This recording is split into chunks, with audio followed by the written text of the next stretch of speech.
on 94.9 FM and online at www.wadr.org. NewsLink is up next. WADR.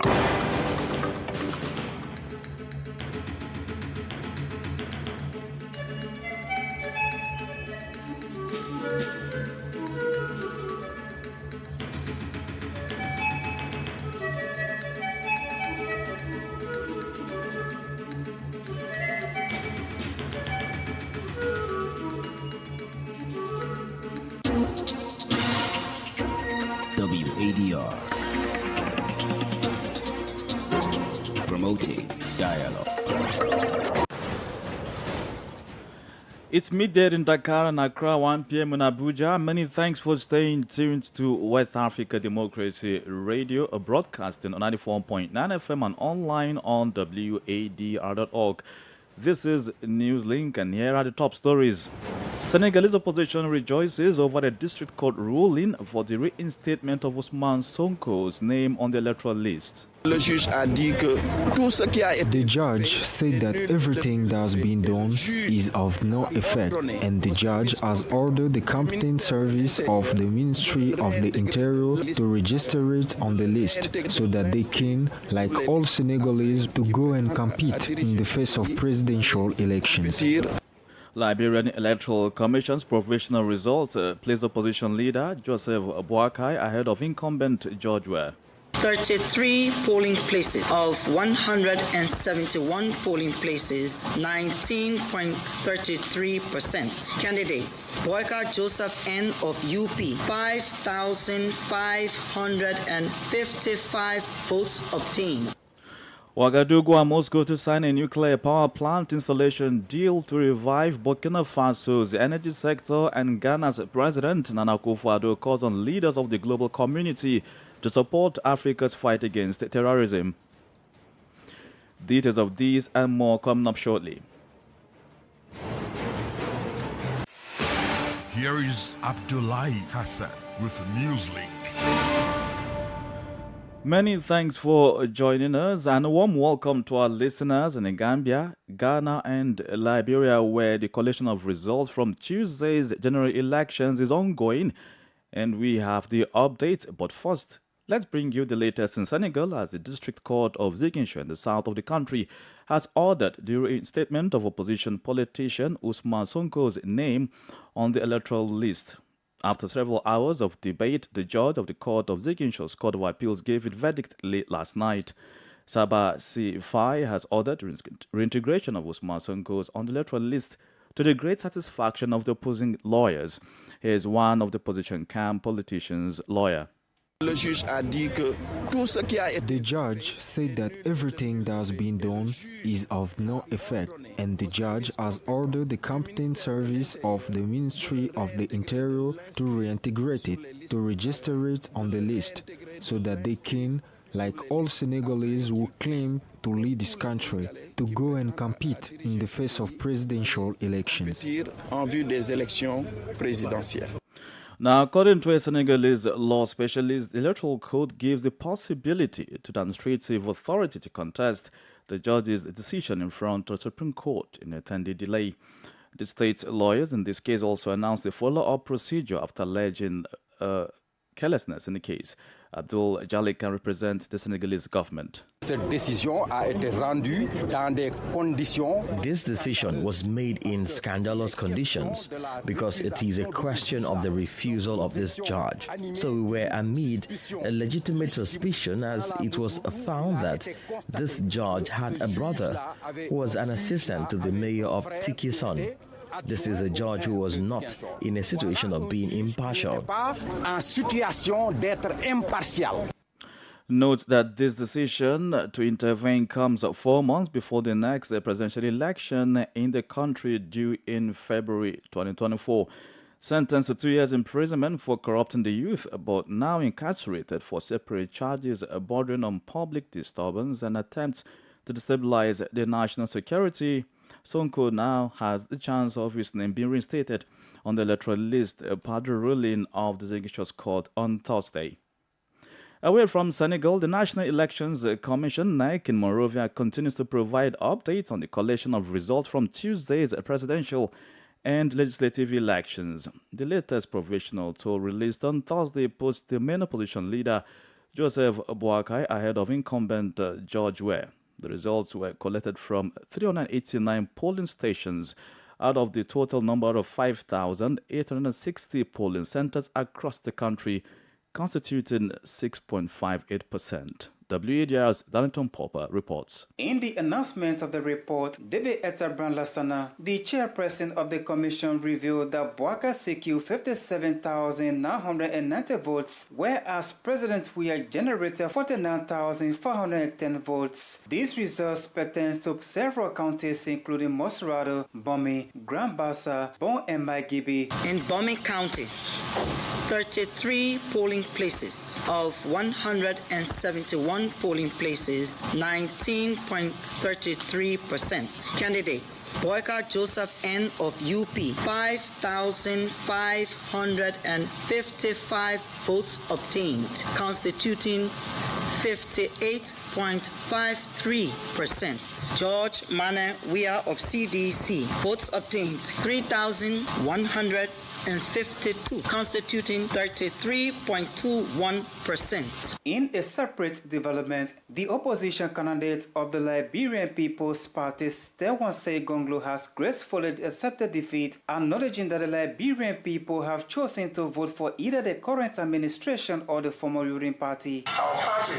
is now one of the two parties that is likely to win. It is clear that the presidential election will be won by either the party or the CDC. The Liberian people have spoken and we respect their decision. The United States Agency for International Development, USAID, in collaboration with the Electoral Institute for Sustainable Democracy in Africa, is urging the Elections Commission to enhance its communication methods. Strengthen public communications with emphasis on key processes, making it more proactive, timely, and precise. Collaborate with CSOs to improve the conduct of civic and voter education. As the ongoing tally of results unfolds, many are eagerly awaiting updates from the Commission. For NEWSLINK on West Africa Democracy Radio, I'm Darlington Popper in Monrovia. Let's now take you to the Sahel, where the Nigerian Prime Minister Lamin Mohammed Zain met the country's stakeholders. The purpose of the meeting was to take stock of negotiations with the regional bloc, ECOWAS. Algerian mediation in the country's political crisis, recently suspended by Algiers, was also discussed. Nigeria's Minister of Interior, who took part in the meeting, brought up discussions of the departure of the French force from the country, accusing Paris of intending to destabilize Niger. Oge Berika has more details in this report by WADR's Niamey correspondent Murtala Zubairu.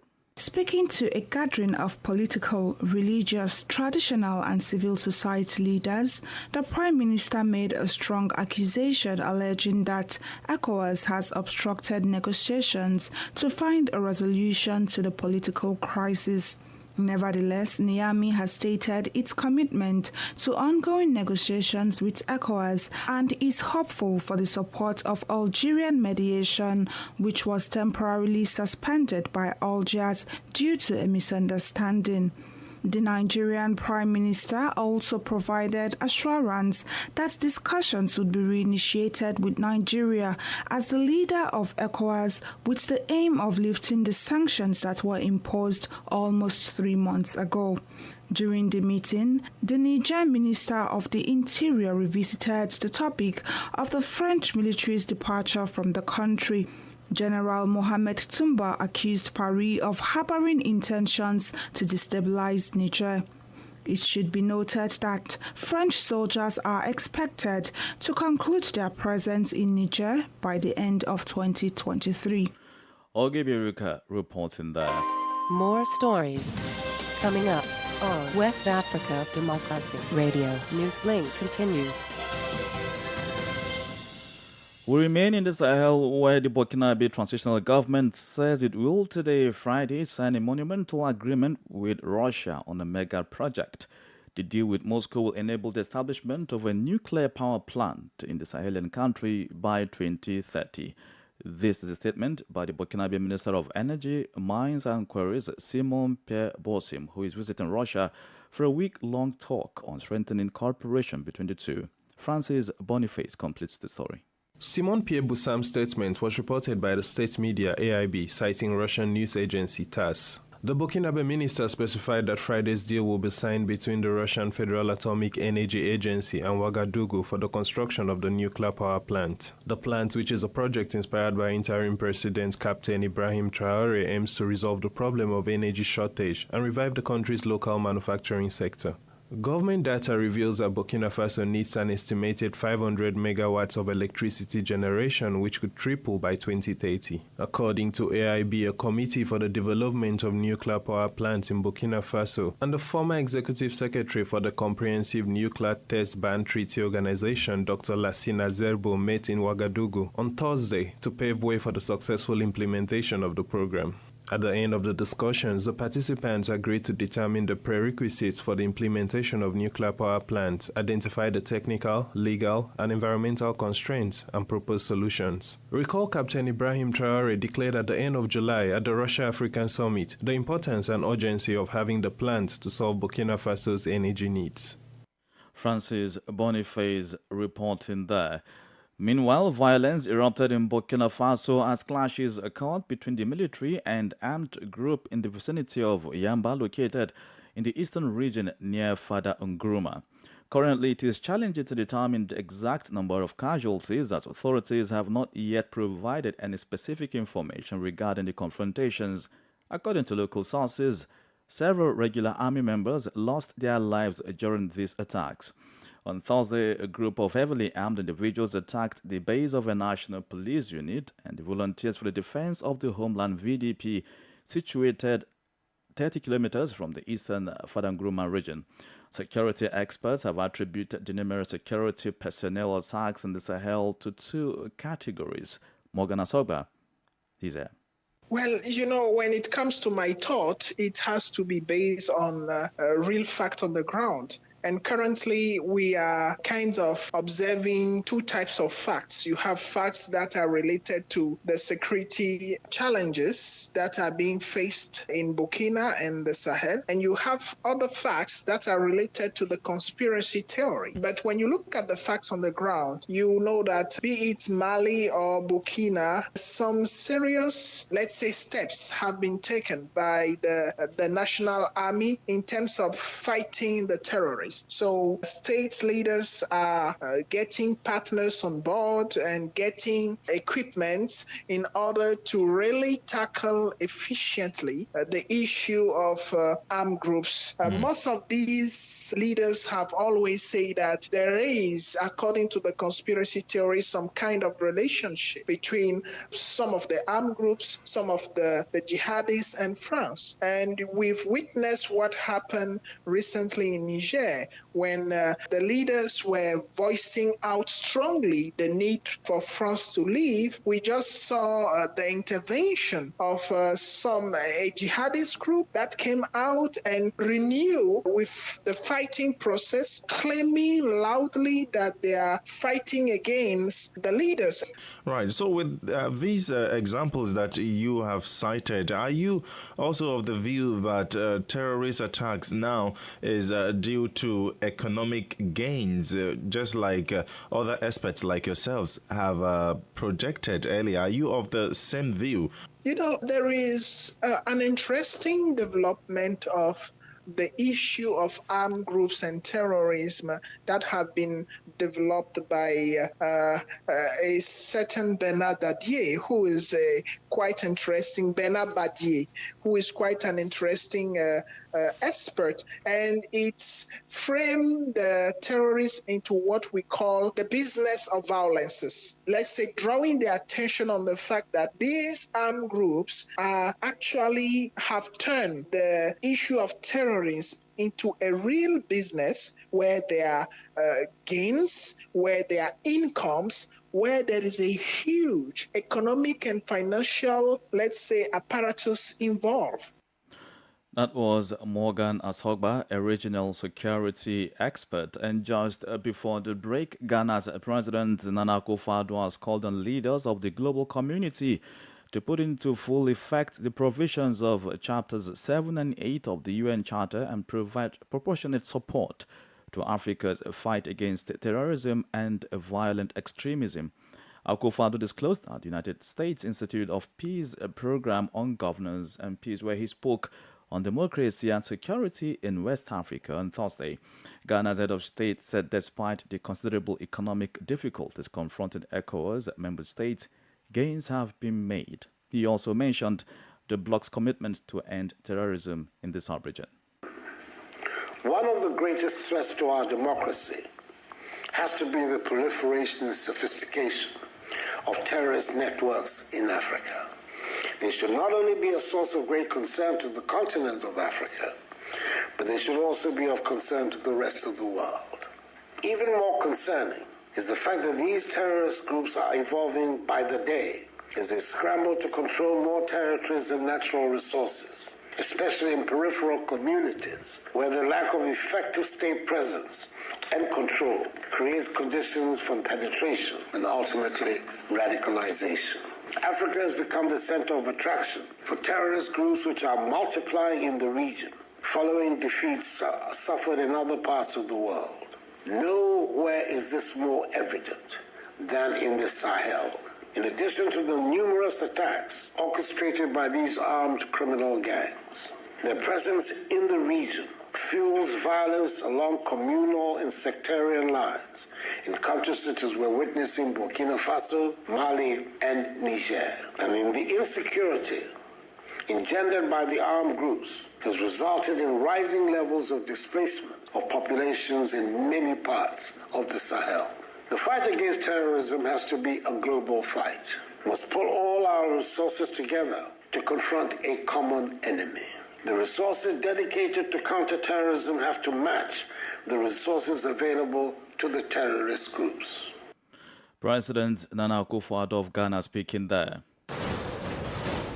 You are listening to NewsLink here on West Africa Democracy Radio, broadcasting from Dakar, Senegal on 94.9 FM and around the world on wadr.org. Here's a reminder of our top stories. Senegalese opposition rejoices over a district court ruling for the reinstatement of Ousmane Sonko's name on the electoral list.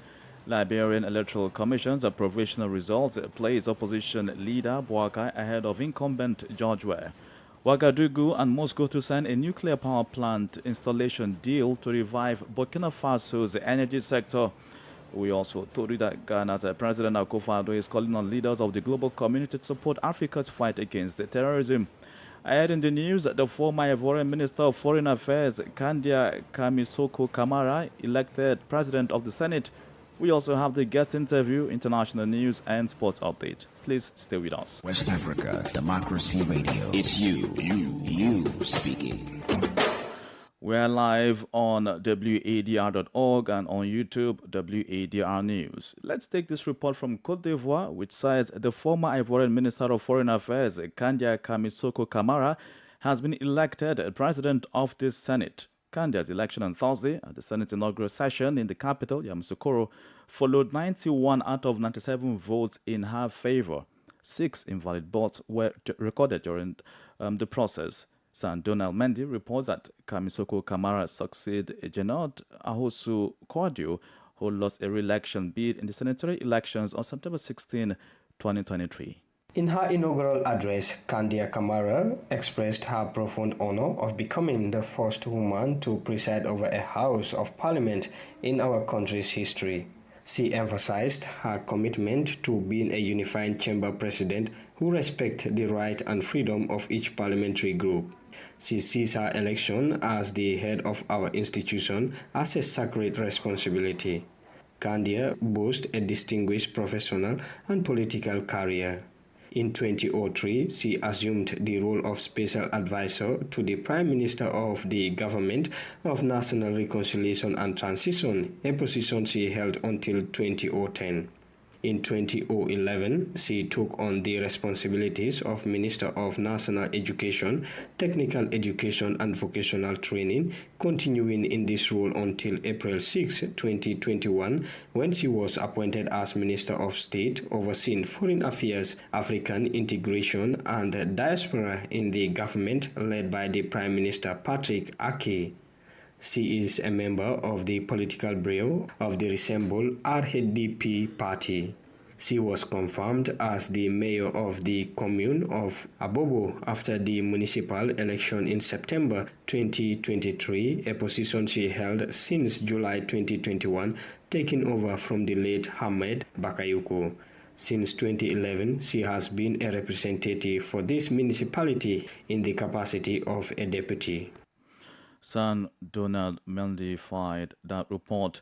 Now, a group of American investors have conveyed their positive outlook on investment prospects in Nigeria. These investors are participants in the USAID-sponsored American Institutional Investor Reverse Roadshow shared their views during a reception held by the Consul General of the United States of America in Nigeria, Will Stevens. From Abuja, Usman Umar reports. In collaboration with the U.S. government's Prosper Africa and Power Africa initiatives, USAID hosted a roadshow aimed at introducing American investors to investment opportunities and broader investment ecosystem in Nigeria. The delegation consisted of 12 high-ranking executives from prominent U.S. pension funds and financial service providers, collectively overseeing assets exceeding $1 trillion US. Although their primary focus is on infrastructure, they are also exploring investment prospects in various sectors of the Nigerian economy.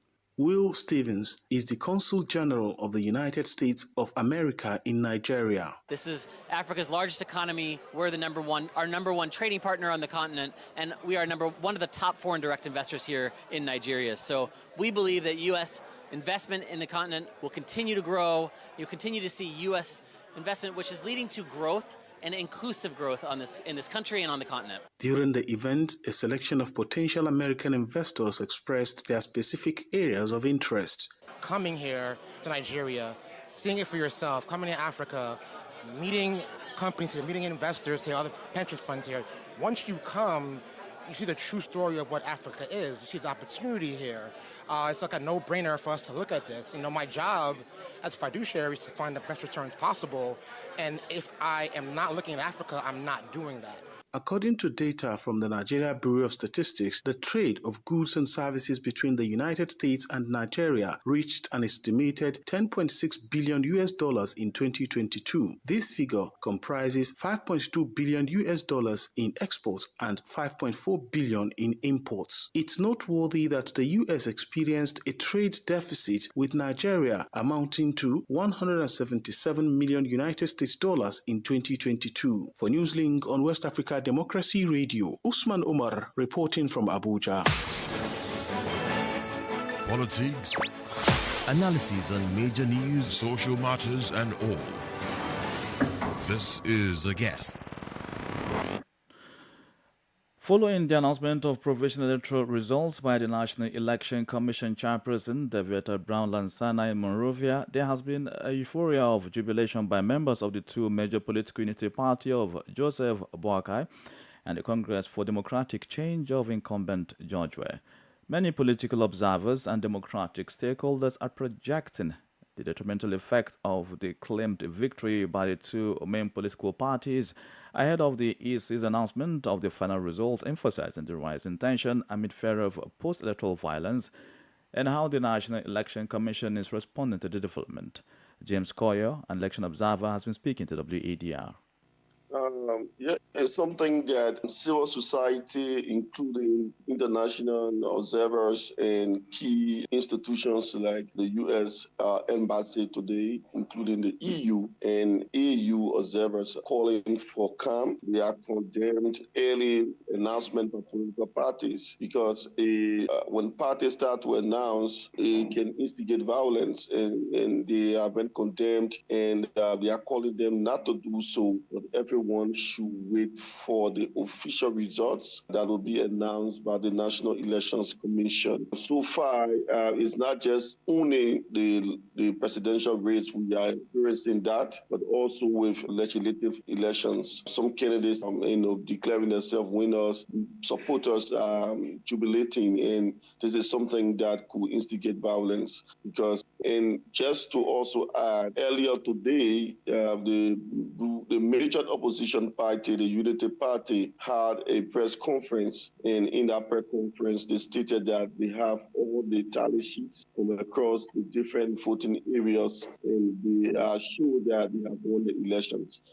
Right. So as the international community and CSOs are condemning this act, how is the Electoral Commission responding to the development? Yes, so far, the Elections Commission have also called on, prior to even the elections, it was very clear that political parties should not, or even media institutions should not announce results, but it's the Elections Commission that is close with that authority to do so. But we are still seeing violation of that pronouncement. But however, the Elections Commission I think some people are saying they have been very slow with the provisional results. So far, they have been able to announce around 6% of the total vote cast across the over 300 plus polling places and over 5,000 plus polling precincts. As it stands now, the major opposition is in the lead with over 50 plus thousand votes. That was James Koyo, the head of Liberia's CSOs on anti-corruption. It's now time for sports update. Let's join Sankule Janko.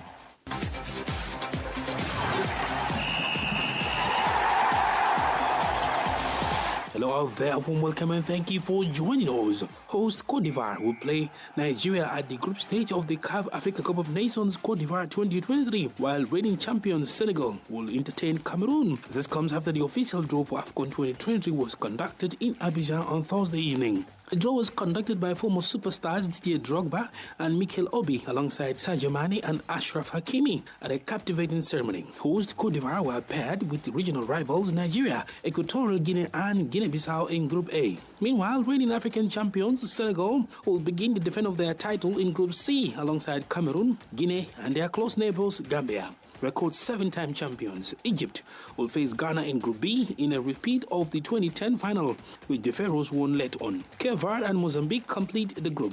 Elsewhere, 2019 winners Algeria are paired against Burkina Faso, Mauritania and Angola in Group D. Tunisia, Mali, South Africa and Namibia are paired in Group E.